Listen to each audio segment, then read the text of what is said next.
Hello student, good afternoon and नमस्कार ओडिशा। दर्शक बंधु, आज वीडियो में कहबी मेट्रिक रेजल्ट फाइनल डेट घोषणा हो सारी। तो चलो वीडियो को स्टार्ट करवा। वीडियो को स्टार्ट करने पूर्व जदि आप चैनल रे नुआ वीडियो को लाइक करके चैनल को सब्सक्राइब कर दियो, पाखर थिबा बेल आइकन को चिकी दियो सर्वप्रथम आमर अपडेट वीडियो देखा।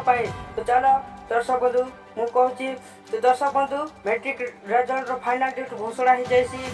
मेट्रिक रेजल्ट फाइनल डेट घोषणा होती ओटीवी माध्यम ओटीवी रे आपण माने देखि पारुथिबे मे 18 रे प्रकाश पाइब मेट्रिक रेजल्ट। तेबे हाँ दर्शक बंधु, एबे आम पाखरे ए ताजा अपडेट टी आसीची।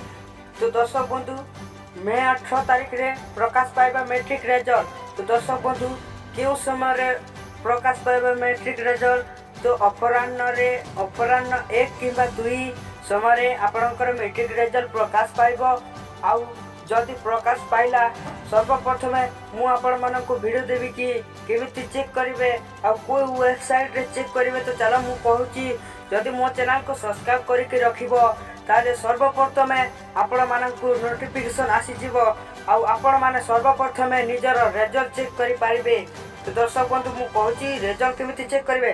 तो चलो कहूँ, सर्वप्रथम आपण बीएससी ओडिशा रे भी सबुठु फास्ट रे आपण बीएससी ओडिशा रे भी देखि पारिबे।